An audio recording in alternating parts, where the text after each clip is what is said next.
So Josh, you're in charge of communication this Yeah. year. Why should we do a video? Well, you know, that's a good question. I think that one of the big pieces is making sure that we are more frequent and on time with communication. And it's hard to get all 200 plus of us in the same room at the same time. Another piece of that is we broke a table in the New York room last year, and so I think we may be kicked out of there for a little while. So the video is a better format for that right now. Good. When it comes to communication, it's not just about talking, it's about listening. And so we want to hear if you guys have thoughts on how we can communicate better or ideas on new innovative ways to do that. I think this is a great chance to do that. We also want to use video now as a format to interview other people as they come in town, like Jeff Diskin or somebody like that, or you know, even other people in our office like Joshua Sloster. I know has got some great things going on, and if we could get 5 minutes with him to hear some of that good stuff, I think that it'd be really beneficial for everybody in the office. What are you excited about over the next year? One of my big things this year will be a trip back home to Scotland.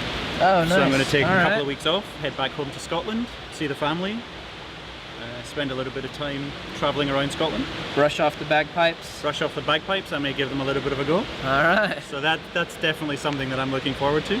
I mean, this year obviously I've taken on a new role, a little bit of a change from what I was doing previously. A lot of my focus initially has been to understand a little bit more about Grow, the focus side of the business, because previously I was only focused on owned and managed.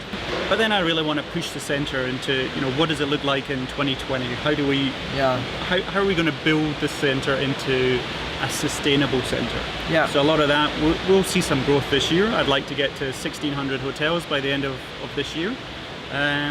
I also want to make sure that we have people developing and moving into other roles within the company. Yeah. In 2013, we had some pretty big wins in the office. One of those was we added over 800 hotels in the full year of 2013, getting to over 1,200 in our portfolio.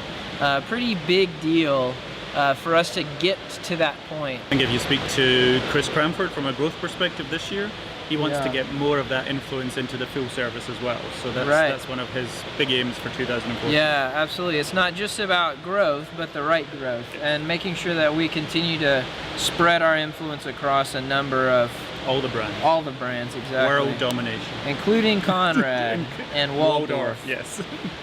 Those would be nice to have the in with whenever you go on vacation. So.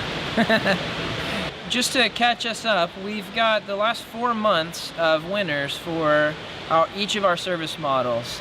And so that was calculated from the highest performer with an individual hotel or with a group of hotels, depending on if you were in the core or grow model and had a lot more hotels that you were managing. These are the highest performers for those service models for that month. So I'm going to apologise before I read any of the names in case I get any of them wrong. It's my Scottish accent, that's all. So for Grow model in September we had Kristen Brown, Core model Rachel Ballou, Complex model Christine Sue, Forecast model Akash Kansagari, Budget model Charlotte Enstrom. Then into October, Grow model is Daryl Johnson, Core model Divya Budrani, Complex model Danny Ostro, Forecast model Victoria Rudd, Budget model Jay Merchant. Then into November we had Brandon Hilton for the Grow model, Core model was Julia Downs, Complex model Emily Hutchinson, Forecast model Julie Jakimzak, and Budget model Sarah Verrill. Then into December, Grow model Kaylin Burke, Core model Jesse Miller, Complex model Jenna Renke, Forecast model Julie Jakimzak, and Budget model Marlene Cazares. Again, apologies for any names that I mispronounced. We've got 3 CEO Light and Warmth nominations over 2013, so I thought it'd be a good time for us to just bring that up. What are your thoughts, Al? Yeah, I mean, I'm really proud of the number of nominations that we put forward. I think there's still opportunity for us to put some more forward. Because Yeah. I think there's more people doing great things within our centre, Yeah, and we're maybe absolutely. not recognising each other.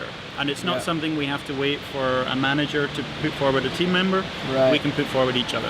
Right. So one of those that I have is Andrea Childs.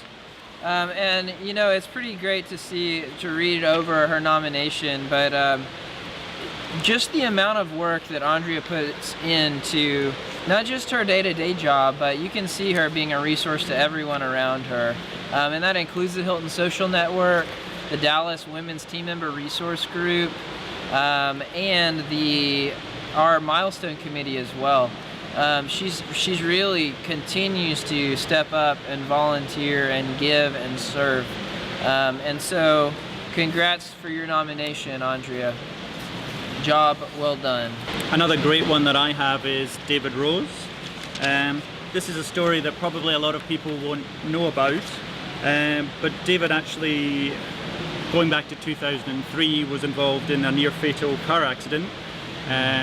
But from there he wasn't prepared to give up, and he actually started to launch a non-profit organisation in 2005 called To Give a Smile. So something that is not necessarily driving work within RMCC, but is our wider community. So thank you, David, for all the work that you do with all the volunteers for your charity. Another one which I personally find a little hard to talk about is a nomination that went forward for Emerson Weatherall.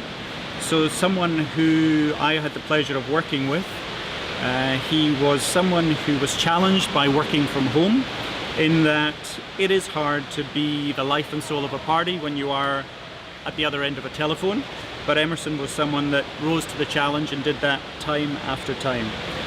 His desire to push his team and stretch his team from a performance perspective was always there, but he was the one person that I could see across the entire centre who also wanted to profile his team in the best way possible as often as he can. So even though he's no longer with us, a nomination that was well deserved. So from quarter 3 and quarter 4 winners for 2013, we're going to cover those off by model. I'm going to pass over to Josh. So for quarter 3, for the Grow model, Kristen Brown. Quarter 3 for the Core model, Rachel Ballou. For the Complex model, Christine Sui. Forecast model, Akash Kansagara. The Budget model, Sarah Veroff. And then for quarter 4 in the Grow model, Daryl Johnston. Core model, Jesse Miller. Complex model, Kelsey Ratliff. Forecast model, Casey Aldridge. And Budget model, Esther Bush. Congratulations. We also wanted to congratulate our most recent RMCC RMU grads, which were Jovi Newsom and Akash Kansagara.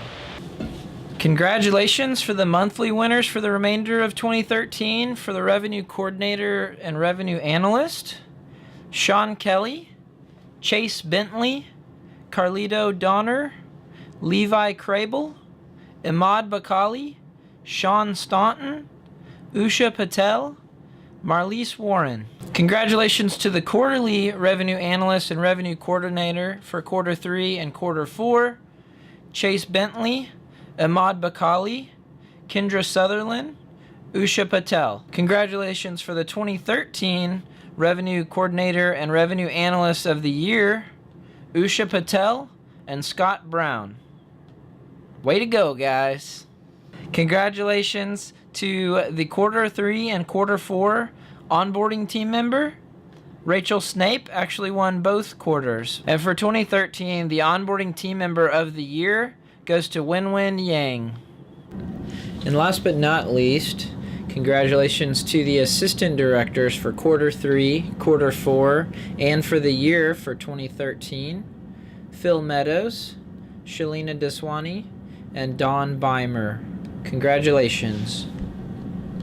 And then to sum up our awards, we obviously look at everyone about their performance throughout the year.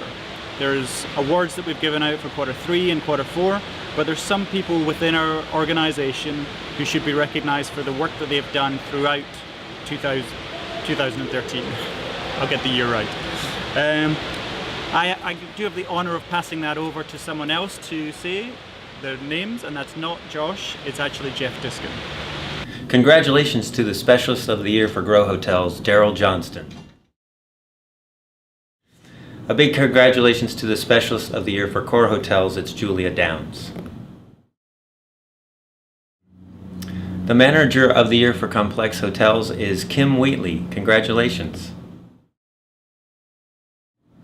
Congratulations to the Manager of the Year for Forecast Hotels, Akash Kansagara. Congratulations to the Manager of the Year for Budget Hotels, Sarah Broff. Performance related at this point in time, do you have any tips? I think my biggest one at the moment that I'm focused on is the number of hotels that are achieving more than 80% in occupancy, but actually declining in their ADR index. Those are hotels that I'd really want to look at and see what the opportunities are. From a brand perspective, we need to push a rate in Doubletree, in Embassy, and in HGI. Right. At least those 3 brands, and probably more. All right, well thanks guys for listening in. I hope you enjoyed this. If not, I want to know that as well, but shoot us a note. You can shoot me an email directly. I'd love to hear from you. And if you have any ideas on 2014 recognition in terms of what people should be nominated for or prizes that people should get, I'm lobbying for like flight vouchers perhaps. Maybe we could do that. I don't know. Maybe. While I have him on camera. While we're doing this video, I want to thank Rodolfo and Jonathan. Jonathan's probably my #1 culprit for someone who could take some vacation time this year. So if you can help me encourage him to take the vacation time, that would be greatly appreciated. Not gonna happen.